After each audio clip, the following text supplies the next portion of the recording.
Hello, hello, everyone. I hope you are doing well today. Disregard the laundry in the background. This is clearly going to be a cozy stream. Let me just see who's here. We've got Archeon and Willie. Welcome. I'm glad some of you could make it. I know it's a bit of an awkward time, middle of the day on a Monday, but if you're European, I feel like it's a good time. Let's see, what time is it in London? I could be lying. 10:30, not bad. Okay, so any updates? We found a new location for my speech, the UBC speech, that is. I don't want to give a spoiler because last time we found a new location for the speech I was going to give with Stefan Molyneux in 2019, we made it public and it was a church and it got attacked. Windows smashed and spray paint and stuff. So we're keeping it really private. What the event coordinators have done is they've basically sent private messages to the people who already had tickets. And they've said, clearly you got tickets, so you want to see this event go forward. So don't tell anyone where the event is. And then the rest will be live streamed. I'll post the live stream link on my channel. Today, I've just been kind of working on my speech a bit. Like I said last stream, if you were there, I wasn't expecting to put a ton of effort into this UBC speech before. I was just going to show up and discuss with the panel. Didn't really expect it to go through all the way anyways. So I was like, oh, it's a bit of a write-off. Won't have to work that weekend. But now that everyone's gone all epic on it, I am 10 times more invigorated to let people know what nonsense this mass gravesmith thing is. Like 1,000 times more invigorated to get out there. So thank you for progressives for working against your own cause.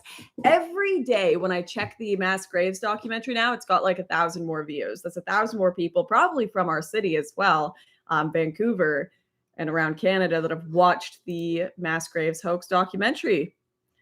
Oh, and Ed is here too. Welcome, Ed Powell. For some reason, I usually can see my chat within my little like video link here, but I can't. So I'm going to bring it up on this side. What are you guys up to today? What's going on in your world on the other side of the camera? Do let me know. Kyle Rittenhouse. Oh my gosh. I have been watching the Rittenhouse trial. I wake up in the morning, I put it on. I put on Rakita Law this morning. That's the stream that I'm usually watching. If you don't know him, he's really, really good. I've tweeted his stream out a few times. He's got like 80,000 viewers, and he's on there with like Viva Frey and Barnes, all of these kind of free speech, sane lawyers. And they're the top live stream on YouTube talking about Rittenhouse, which is just incredible. Like they are just smashing the mainstream media on this one, which is why I reckon this morning their stream was shut down for apparent copyright issues, which doesn't make sense because it's a public trial. So that there's some funny business, and it shut down right around the time that they were saying Rittenhouse was not going to, or the judge dropped the gun charges against Rittenhouse. That is the charges saying that he was illegally carrying his AK-47 across state lines as a 17-year-old. No, he was legally doing that. The judge has dropped those charges. Perfectly fine. And you know what's more so why I think they're scared of this getting out is because the fact checkers, PolitiFact, and all these people that do corrections for Facebook, Instagram, whenever you post something, they had rated it as false that Kyle Rittenhouse was legally carrying. So the fact checkers were wrong. This video that has come out today shows that, with the judge dropping those charges, and they decided to just conveniently poof away Rakita Law's stream. The one person who's actually showing you the trial live and commenting on the whole thing, instead of what like CNN, HuffPost, all these other outlets are doing, which is taking the trial, watching it, and putting it through their spin doctor until it comes out the other side completely unrecognizable, where Kyle Rittenhouse is getting destroyed, where the prosecution isn't making all of these massive F-ups.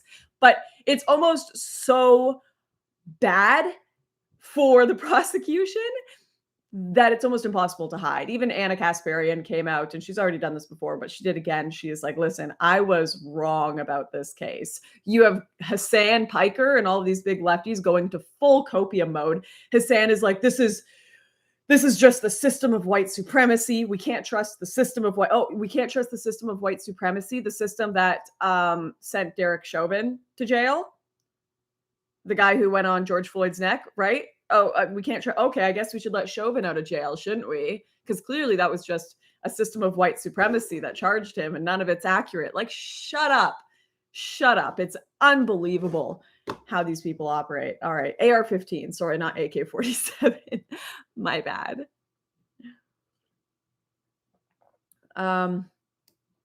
Willie says, that's the stream I'm watching. Yeah, it's really good. Archeon says, I was raised all my life in Wisconsin, so the Rittenhouse trial is very close to me. Honestly, I think it's close for everyone. Even if you're not, first of all, if you're American, this is like the trial that will decide if you have a right to self-defense, essentially, this point going forward, because you'd like to think previously in America, you do have a right to self-defense, but things are changing very fast. This point going forward, do you have a right to self-defense? Do you have a right to not be obliterated and killed by rioters? This is going to be a deciding case, and it's going to be extremely important for all Americans, I think. But on a global scale, it's just kind of a breakthrough of the media psychosis everyone is in that says, no, like the way the media portray the world to you people is not accurate, and the courts are about to establish that. Like that is going to be it's going to be an important case for all of us all around the world, I think. He also had 70,000 viewers when the stream dropped, said Willie. Currently 80,000. Wow. Like, that is incredible. How often do you get someone who is like an alt media personality with 80,000 live followers? That is just incredible. I love that. Archeon says, at the end of the day, no matter what the law says, it's those who enforce it that matter. Like that quote from Training Day, it's not what you know, but how you can prove it, but what you can prove in court. Yeah, well, in the American system, absolutely. I mean, other systems of law, not so much, but within, common law, where it's court precedent and the lawyers have their whole back and forth, absolutely. It's, let me see. I'm pretty sure like there's two main legal systems around the world.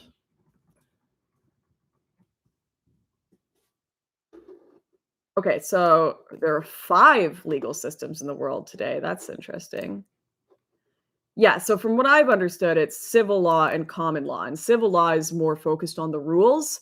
So like I know a lot of Europe, not obviously the UK because that's where common law began, but a lot of Europe, Africa, they're around civil law, which is literally just based on the rules. So what does it say? It says do not park here or whatever, then you're getting a fine. You can't go to court and be like, well, look at this case precedent. Like that doesn't work. It's just that's the rule. That's what happens here. Then common law, that's based on case precedent. So looking back at what lawyers have said before and what they call it, the ratio decidendi. I think that's it. That's the crux of the argument. What was the crux of the argument, and is that applicable to this upcoming case? And if so, if the ratio decidendi is the same, then it's precedent and you just move on. That's what the rule is. Now, obviously, rulings can be overturned. So there's like obviously your levels of court and systems you can go through. And if it's precedent from a lower level court, then that can be overturned by like the high court or your Supreme Court, whatever it is in your country. So that whichever has the highest level of precedent is the one that's going to be the most concrete. But let's see. Oh yeah, of course, religious law is the third main legal system, which is going to be like Sharia law. Certain countries base it off their religious systems. But let's see, customary law. That's one I haven't really heard. Customary law is based on patterns of behavior or customs that have come to be accepted as legal requirements or rules of conduct within a particular country. The laws of customary legal system are usually unwritten and often dispensed by elders. Okay, passed down through generations. So this would be like a form of law that would probably be more of a tribal practice. So like the indigenous Canadians before we came over, they'd probably have a customary law, or if you went to Papua New Guinea today, they probably have a lot of customary law there or religious law. Yeah, so many Islamic nations have legal systems based on in whole or on in part on the Quran. And then there's mixed legal systems, so two or more of the above legal systems, but most of the world is civil and common law. Although America, I feel like the American common law is very different in a lot of ways um from like Canadian, British, Australian law. I feel like the way that their judges and courts work are just a bit different. Okay, so let's see. Common law. Well, they often have statutes rely more on precedent judicial decisions that have already been made. Common law systems are adversarial rather than investigatory, with the judge moderating between two opposing parties. How American? It's got to be a contest, a battle, not just an investigation. The legal system in the United States is a common law system, with the exception of Louisiana, which has a mix of civil and common law. That is bizarre. The more you know, my friends, the more you know. Archeon says, Lauren, do you really believe that Australia and or Canada doesn't operate the same way? Culture matters more than law. If no one will enforce something, the law doesn't matter. Australia and Canada operate slightly different. I think the way that judges and arbitrators are selected in the Canadian and Australian system is different. It's still the same common law in the sense that it's based off precedent, but the way that judges are selected and appointed is different from my understanding. Ed Powell says American common law is based on English common law, but has diverged since 1790. Yeah, so the English common law, obviously, I think that the idea of precedent came around when, I should know this, but one of the kings sent traveling judges around the nation to sort out peasants, people's problems, and they decided to keep a ledger of what other traveling judges had decided in order to speed things up and make it consistent. Consistency was important because obviously if one person stole a loaf of bread and got 10 years in jail and another person stole a loaf of bread and had to pay a 10-pound fine, like that would cause some uproar. So they decided to start keeping ledgers of this precedent, what had happened in previous cases, and that kind of turned into the common law system that we know today. Henry II. There we go. Thank you, Willie. We got a bunch of lawyers in the chat today.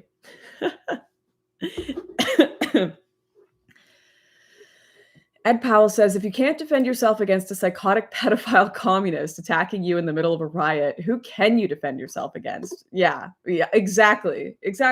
I mean, I've even heard that in some cases, if someone like attacks you in your home and it spills out into the street or something, cops will advise you to drag them back into your home just because it super simplifies something. Like in the States, if you kill someone like in your house that has clearly invaded your house, that is going to be a way more cut and dry case than, someone in the street or someone who is kind of, in a riot. Although I think the fact that there was video of this is massive. You wonder what they did before you had all these video cameras in these cases. So, and once again, I often wonder, like, would that make it easier or harder? Because dead men tell no tales, right?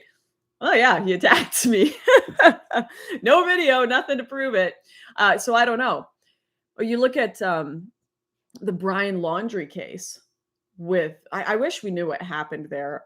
I don't think they were able to get his journal. If you don't know the Brian Laundrie, Gabby Petito case, his girlfriend didn't come back with him on the road trip and everyone started freaking out what happened to her. She's missing. He refused to talk to police. The family refused to talk to police. And then Brian went missing and then they found her dead body.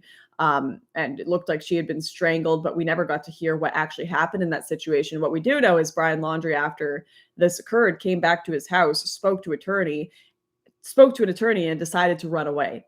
So I almost wonder if in that case, the attorney's like, bro, you abandoned the body. It's left there in the middle of nowhere. You told no one. Like no matter what happened, even if for some reason, I don't know why, obviously I think he murdered her, but if for some reason it was like some mad misunderstanding and she was attacking him and like he was protecting himself, although I like 0% chance that happened. But I wonder if the lawyer was like, you're getting life in jail no matter what. And so he ran away. I don't know. Ed Powell says there are, in fact, 3 trials of the century going on at the same time. Number 1, Kyle. Number 2, Ahmaud Arbery killers. And number 3, Charlottesville organizers. I'd add to that number 4, the January 6th stuff. All of the patriots that are on trial right now. Ed says the only one of these that is in the media is Kyle. Yeah.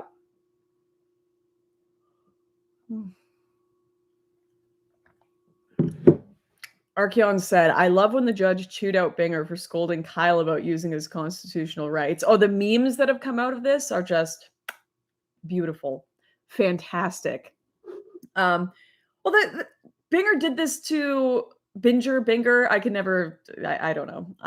I'm so bad. Even if I hear a name pronounced 7,000 times for me, I will keep getting it wrong. My brain is good for writing, and you'd think it would be good for speaking because I do this for a living, but it just cannot do pronunciation of uncommon ringer. All right, thanks, Ed. I will try to keep that in mind, but certainly my brain will sabotage me as it does. But yeah, he did this to Hernandez as well when he was up on the stand. I think that's his name, the independent kind of conservative leaning journalist. Yeah, why did you get an attorney? Like what?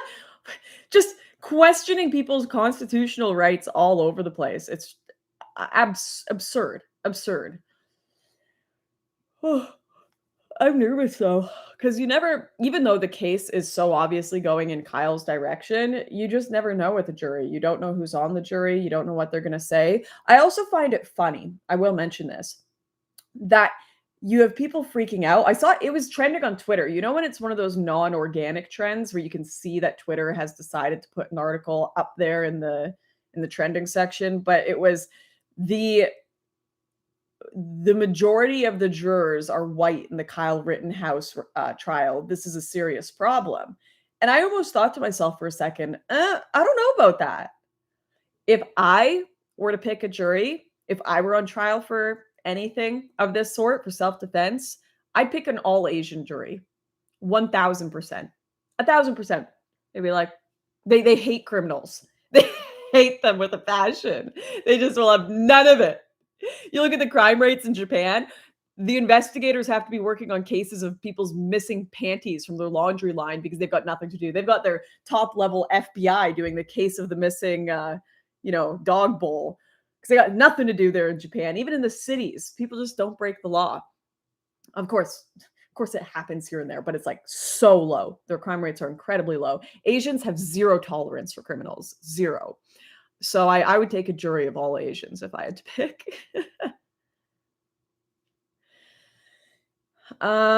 Archeon, don't worry, Lauren. As someone who grew up in the southeast area of the state, the Democrats here aren't the same as the East Coast. They're blue-collar, down-to-earth people, as they should be. That's who the Democrats used to appeal to. They used to appeal to working-class people, which need representation. Working-class people, absolutely, in a country, in a world where you have corporatists, where you have people that, if they could, would pay $0 for workers, take advantage of them, big banks, big systems that just do not give a shit about these people. Of course, they need representation. The Democrats aren't that anymore, though. They are the big banks. They are the big corporations. It's a real shame. You look at the workers' union in Australia. It's certainly in Melbourne. You've seen a lot of the tradie unions protesting against their own union managers for all this COVID stuff. But I think it was back in the 80s, the unions actually stormed the Capitol themselves and took over the Capitol in Australia, in Canberra. You can watch the videos, smashed all the windows. It looks worse than the January 6th stuff. No one talks about that because there was a bunch of unionists. But the thing is, they're the same people. The trade unionists and the people who stormed on January 6th, they're just working class people. They're fed up with the system. And that's why no one's bringing up that Canberra storming. Don't see it anywhere. Mike says, if the glove doesn't fit, you must acquit. Remember that one. That is a good one. Archeon, it's pronounced Arceon. Arceon. All right. I'm going to get it wrong. I've been getting Georgeley's name wrong his entire life since we've known each other. But Arceon, I'll keep trying. Ed Powell says, of the 18 potential jurors, Rakita says 5 are wearing masks. That is actually a good kind of indicator of where someone is at politically. When I get into a Uber and they tell me, "Oh, you can take off your mask. Don't worry about it." I always know I'm probably going to have an all right conversation with this person. So only 5 of the 18. That is a good indicator. Ed also says the problem with Asian jurors, self-defense is not a thing in Asian culture. Sure, but also they hate criminals. I think they hate criminals more than anyone who defends themselves from it. I just, if you tell an Asian jury this guy was a pedophile that was rioting, well, no, I wouldn't even say it's not a thing in Asian culture. In Asian American culture, it absolutely is. Rooftop Koreans. 100% they were up on the roofs where it's, within, sure, maybe if you're fresh off the boat, because there are a lot of Asian countries that, you don't have open carry. You don't have massive gun ownership in these countries. But if you're Asian American and you've got that influence of cannot stand criminals, work hard, work your way up in society, kind of conservative mindset, plus, ooh, I can own guns and rooftop Korean save my stores from rioters. It's a perfect mix. Willie says the left has every institution. I think this might be the bottom for the US. Yeah, it's bad. It's real bad, but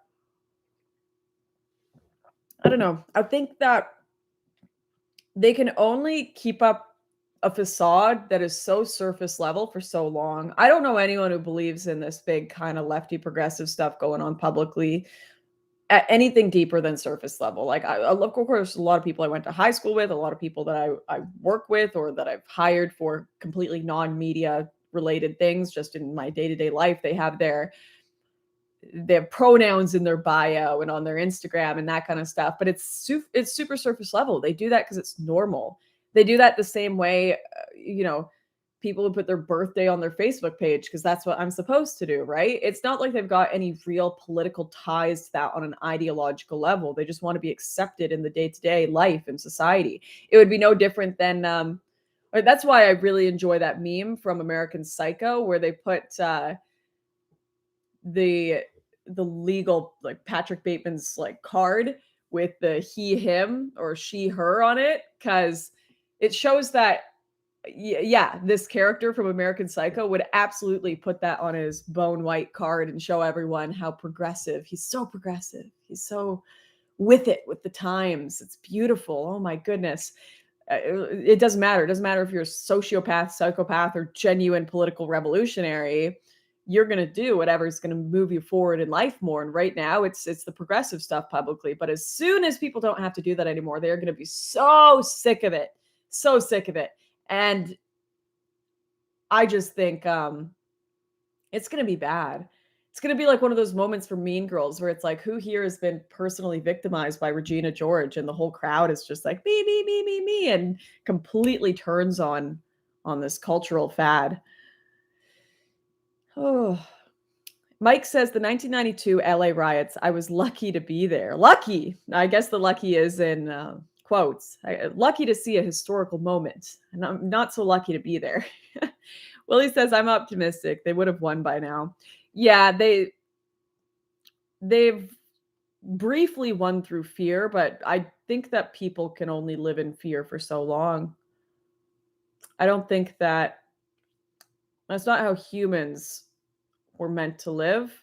It culminates, it builds up in people when they're in this constant position of having to be on edge and angry and scared. That there needs to be a release, which I'm scared is going to be more violence, and it's going to be a really bad like political backlash, like one that will actually be right wing, but that I can't support, And this is what a lot of people on the right predicted for a long time. They said there's going to be more violence if we don't have the ability to speak. If you don't give people the ability to properly converse and hash out ideas, then it's going to come out in violence. And so, I'm shocked that most of the violence has been from the left. I'm shocked, honestly, because they're really not the ones that are being censored. But then once the violence doesn't make any change, and once the progressive kind of mandate keeps going forward and keeps pushing forward, eventually that's going to culminate into a massive pendulum swing the other way. a pendulum swing full of bitterness and anger and hatred for the position people have been stuck in for so many years. It makes me nervous. It makes me real nervous. Willie says, I'm not sure if Europe will make it. Yeah, I think it's going to get real bad in Europe. I think it's going to get real bad there. Like, I don't know. It's one thing, like America and Canada, we have immigration where there is a level of assimilation. There has to be, because it's not full on open borders. There's water on either side of us, right? And South American culture is not like, for the one land border that there is, South American culture is not drastically different from North American, in the sense that, a lot of it's Catholicism, which is a heavy religion in Mexico and South America in general. Islam is very different, and Islamic culture, even if you're not religiously Islamic, is simply very different from European culture. Very different. You think of the French and Islamic culture. Oh my gosh. If you haven't read, I know I've suggested it a billion times, but Submission by Michelle Houellebecq, it's a fantastic book about kind of what could potentially happen in the future with this meshing of French culture and Islam. And initially I thought that it was possible, it could happen, but the French have always, and the mishmash that he suggests happens, Michelle Houellebecq, in the book, is that the French actually succumb. That's why the book is called Submission. They succumb to Islamic culture and just kind of peacefully become a part of it, peacefully become an Islamic nation.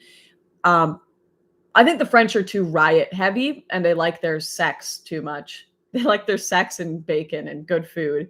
I think that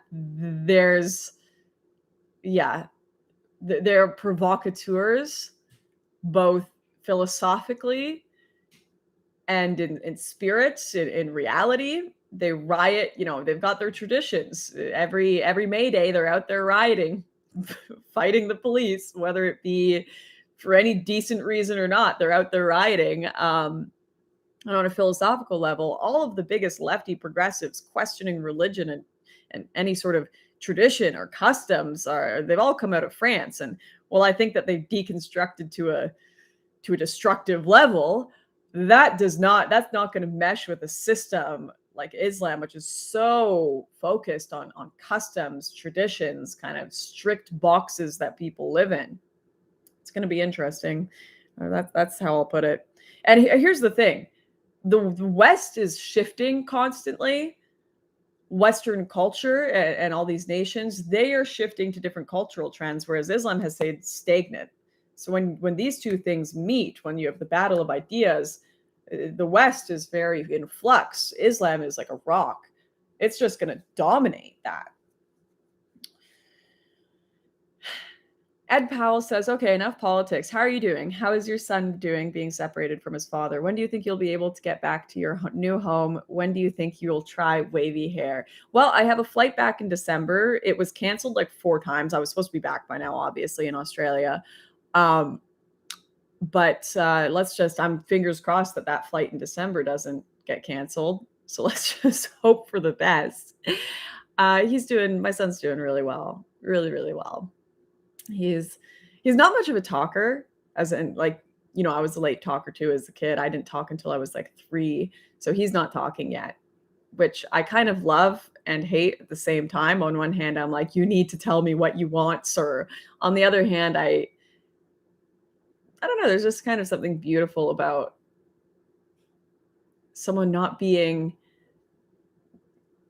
how do I put this? Like, corrupted by language and like this structure. He's just out there living his life without any I don't know. Yeah. There's an interesting aspect of language that as soon as like a human learns how to speak, there's manipulation and lies and anger and hatred that can be expressed. And of course, an animal or a human who can't talk can express these things as well. But like, other than on an emotional, like crying when he doesn't mean it, my son can't lie to me. He can't manipulate. With language comes all these beautiful things and beautiful abilities, but also because I work in media, I think I also see language as having a very, very dark underside. So yeah, there's something beautiful about him just, enjoying and absorbing the world around him without always having to logically articulate it into something. Although I do look forward to being able to have conversations. Arceon says, Asians don't hate crime, they hate rowdy thugs. There are plenty of criminals in Asia, triads, yakuza, vorsi. They just hate immature chaos causers. Right. I'd say that, yeah. Yeah, they hate rowdy thugs. If you're going to be a criminal in Asia, at least be a white collar criminal or someone with some class and rules to your system. That's actually a very interesting analysis, and I agree with that. Although I'd say that they probably hate, if you are someone who is not partaking in white collar, gang crime, they probably hate that too, but certainly not to the same degree as they hate thugs. But yeah, you're right. Asia does probably have a lot more white collar crime than just random thuggery.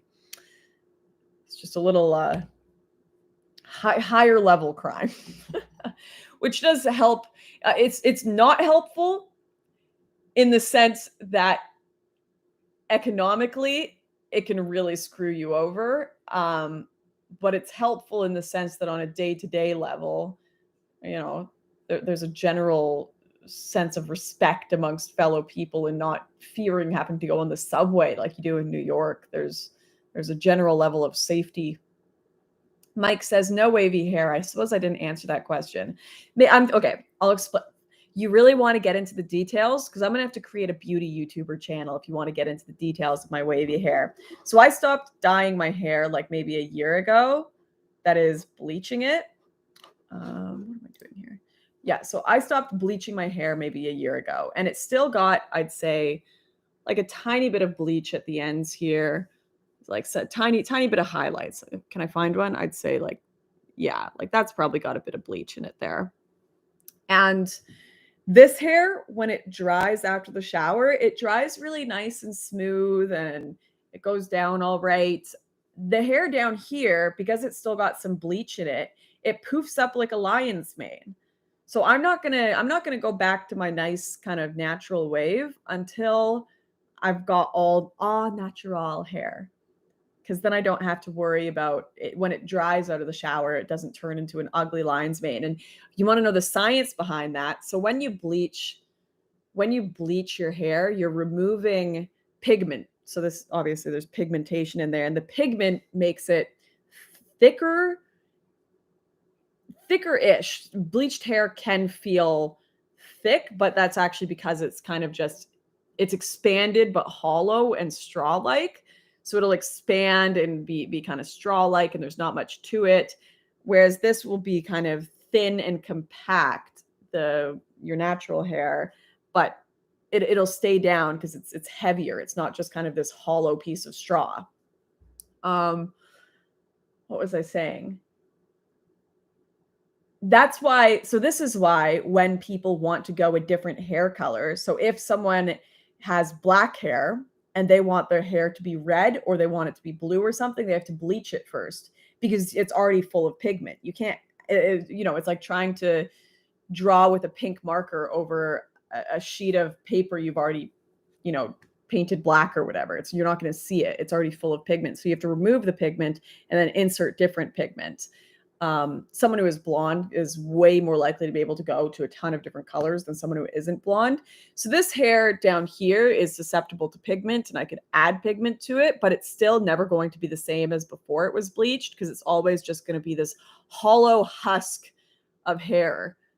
So that's also why when you see people with bleach hair, like white bleach hair, it tends to look like really dry and straw because it literally is just this hollow husk of hair, what used to be filled with pigment. And people who have, you'll see, so especially like Asian hair, it'll be so smooth and you look at it and it's like it's literally shiny because it is just so full of pigmentation.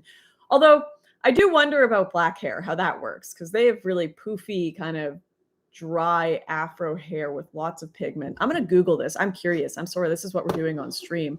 Why do afros exist? I'm glad I'm doing this on my super private stream because people would call this extremely racist. But I don't, it's not racist to ask questions, although I suppose it is. I'm just asking questions, they say. Why are afros the way they are? So frizzy. Why are they so frizzy?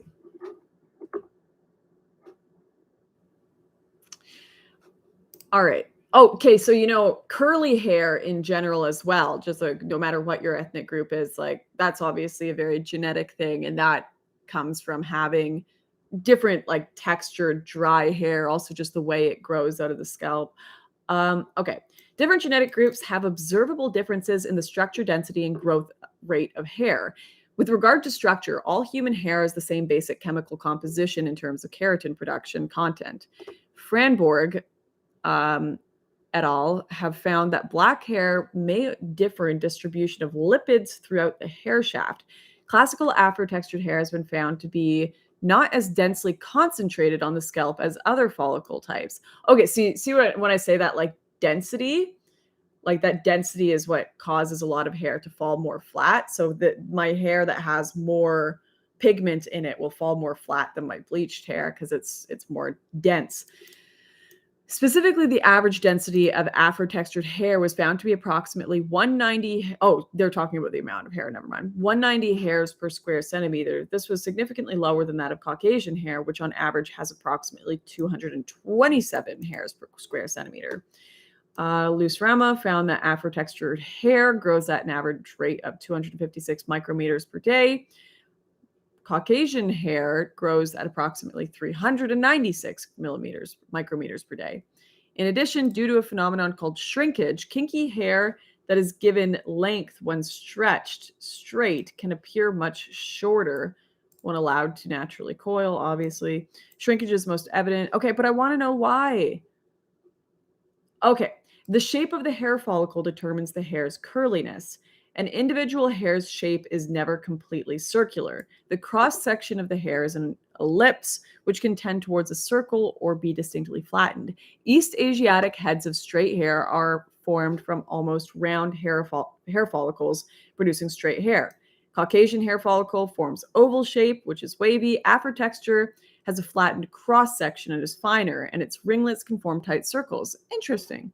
In humans worldwide, East Asiatic textured hair is the most common, whereas kinky hair is the least common.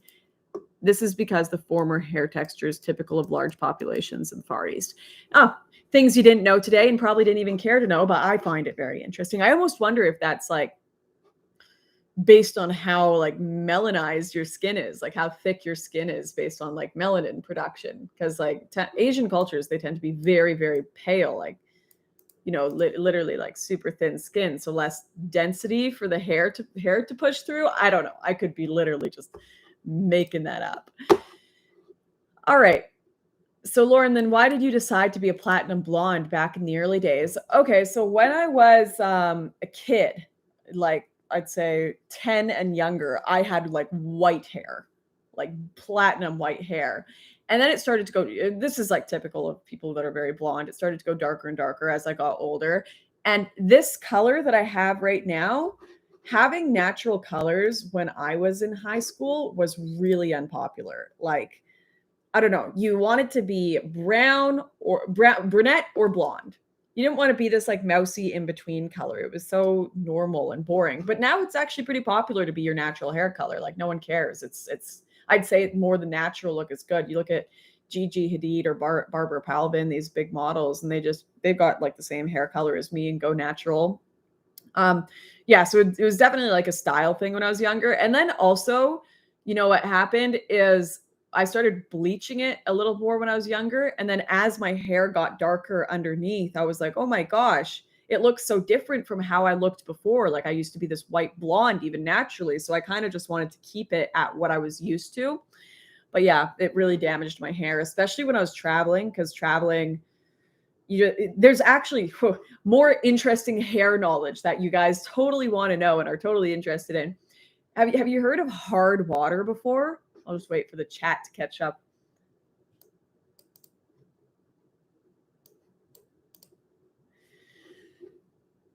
I wonder if Genghis Khan's influence on the gene pool affects this as well. Bro, there's something called a Mongolian spot. Anyone with Asian genes has it. Even if you've only got a tiny bit of Asian genes, you're really likely to have a Mongolian spot, which is like a blue kind of birthmark that fades after 3 years. My son, who is like a 15th Asian, he's got a Mongolian spot. How crazy is that? Like that Genghis Khan gene just like makes its way throughout all of history. Ed says, yes, my wife hates hard water. Yeah. So it's like there's different water densities with different minerals. And when you travel, your body and hair will literally not know what to do. It'll be like kind of a shock when you go to. So in London, they've got hard water and it's just this like high mineral water, which I'm not sure is good for you. It's very drying. So whenever I'd shower in London, my skin would get super dry after, and my hair would just be like, why are you doing this to me? And get crazy frizzy and unhealthy. And going to all these different, and every time some stupid airport would have different rules for what sort of like shampoo bottles you can have with you, and they'd be confiscating it all the time. So I'd end up using all of these hotel shampoos and conditioners, which are the worst. You might as well just wash your hair with like, I don't know, some bleach in the closet or something that you can find under the sink in the Airbnb. Like just throw some bleach in your hair, whatever.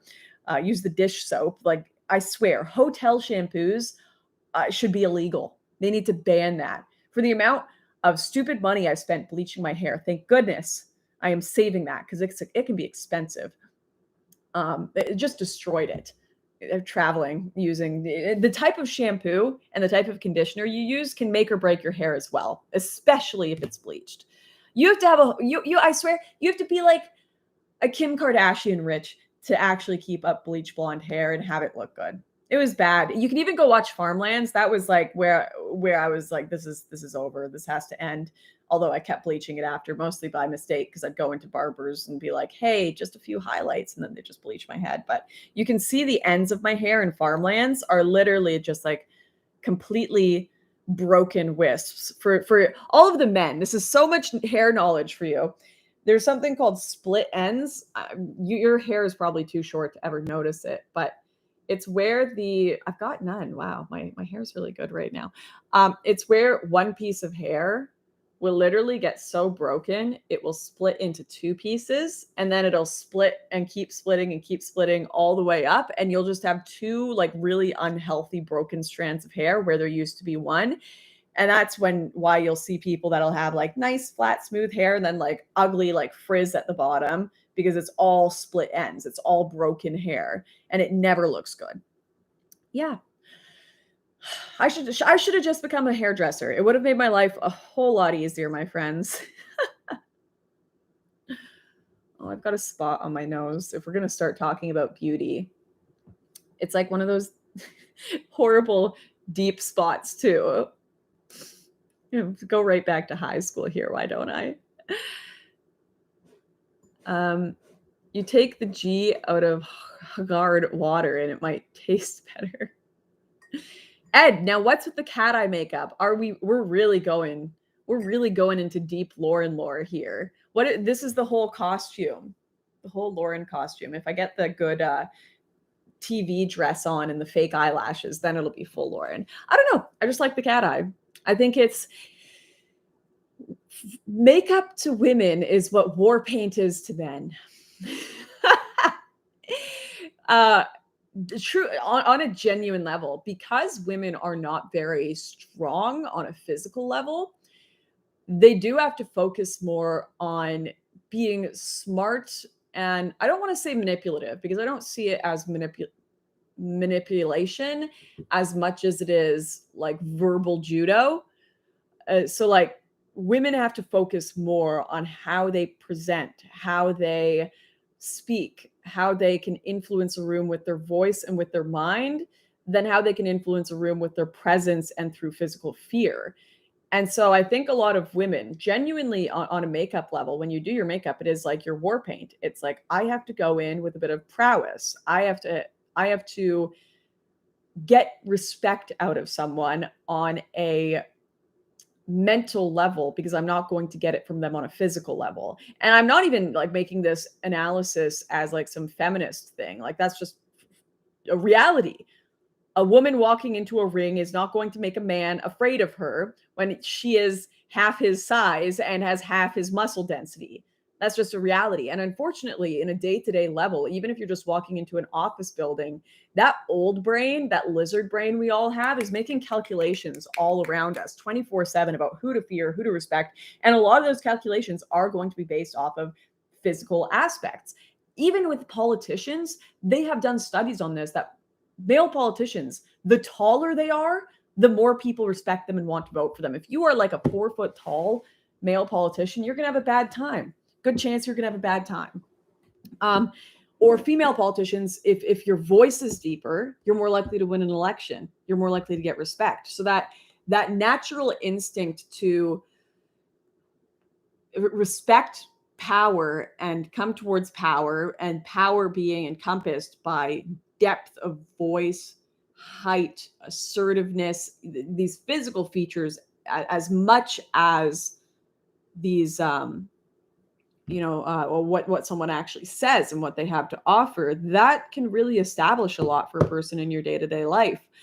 I think literally, if you had a politician that went up and had acne like he was like 13 years old, all over his face, all over his nose, and he was talking, sweating on the stage stand, even if he had the best takes ever, you just know people would be shitting on him all over Twitter, making fun of him, saying he just would not get the same level of respect that a man with like a full beard that's 6 foot tall. And I'm not saying that's right or wrong. That's just unfortunately how humans work. I don't think it's right.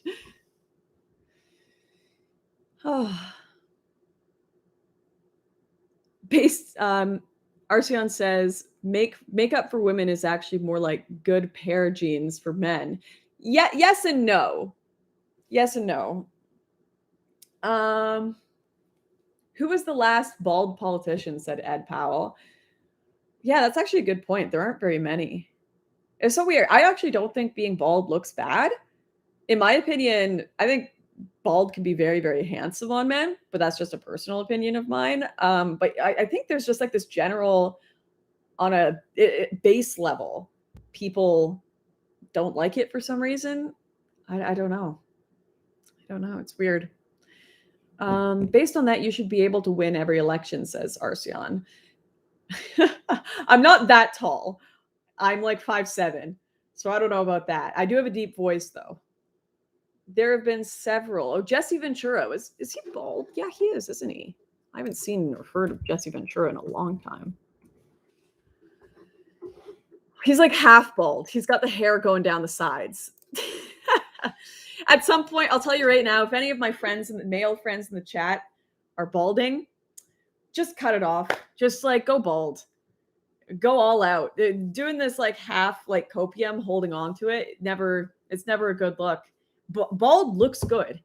I don't think, I personally think that there's more people moving towards bald looks good these days. I think it does. I think it looks a lot better than like this Jesse Ventura. If you look him up, the first image that comes up, he's kind of got like the top is bald, but the sides, he's got hair there. Don't hold on to it. Just let it go, man. He would literally look 15 years younger if he shaved those sides off. I'll even say 20 years younger if he shaved the sides off. Willie says Buttigieg, but I can don't even get me to try to pronounce that name. Will never be president. I think he won't be president for more than a few reasons than that. Mike says, I like the Nixon versus Kennedy debate. Nixon was sweating, I think. Oh, like the Nixon versus Kennedy debate. Yeah. Ed Powell, I like Predator, the only movie starring two governors. Ed also says, I'm balding here, but it's too much work to go bald. Number 5, whole head is fine. You know what? The effort versus reward calculation is an important one as well. And Arceon says, I was referring to your voice. Yes, I do have a very deep voice for a woman, which is perhaps, you know what is interesting? I always thought it was like unattractive. I never liked my voice. I think I've even deleted them because it's like really cringeworthy. But if you look back at my old videos before I did media, I actually like tried to make my voice sound higher because I was so embarrassed by how deep my voice was. I'd speak a little higher because I wanted to sound feminine.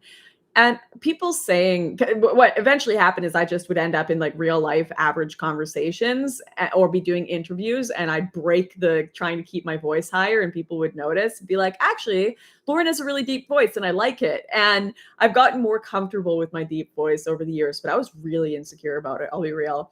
Like, seriously, I'll see if there's a video of me that's still up. I feel like I deleted all of them because I was so embarrassed that I even did that in the first place. Let's see.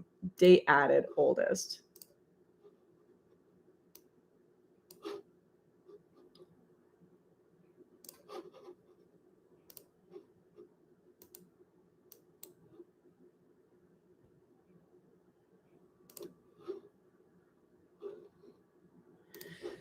No, I think I've deleted. Yeah, I deleted all of the videos where I was doing a higher voice, but like my very first upload was bad. It was really bad. Maybe one day I'll do a review of it. Can you sing, says Ad. No, I have some hidden talents. Singing is not one of them.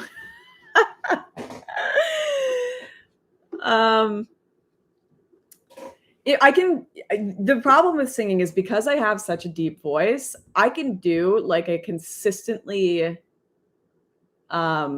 deep voice song and like stuff that doesn't have much up and down. Like, okay, what's that? Let's see if I can remember. I need a cup. I need an actual cup to do this. Oh, this will work. Ow! Just hit my head on the table.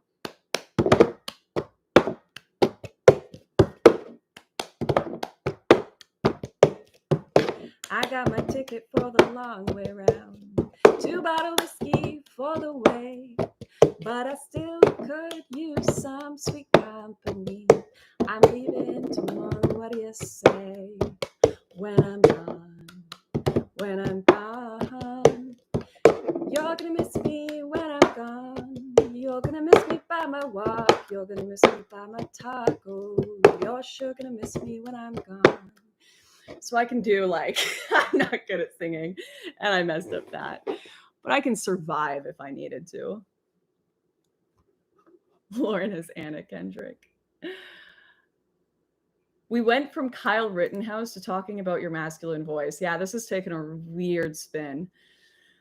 Oh, how long has it been? Oh, we've been live almost an hour, so I do have to run because I have a ton of work to finish today. I'm just prepping, booking some flights for the next documentary. So much to do, prep work there, and I was going to talk to you guys about it, but I still think I'm going to keep it a bit secret because I'm a bit more nervous than usual about covering this subject. And with how crazy people are about me lately and everyone, I'll just keep it quiet. But obviously, when I do have information and when I am able to publish things, you will be the first to hear, supporting my work.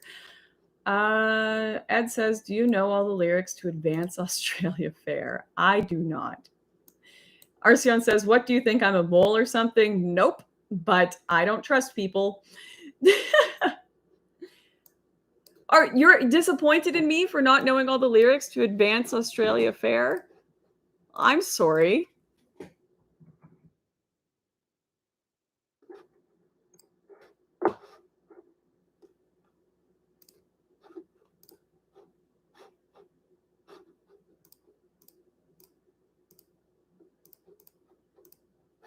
Well, how far behind is my chat? I don't know how far behind you guys are, but it seems like it's a bit delayed.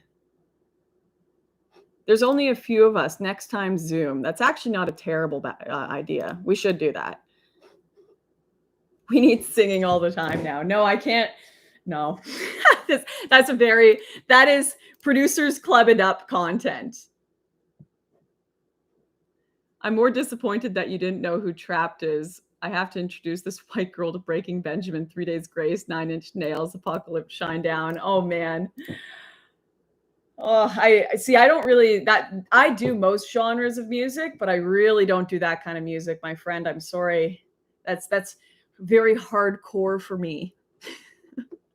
All right.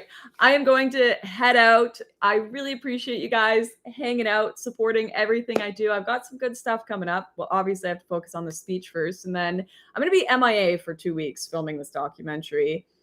And then I'll be back. I will see you all then.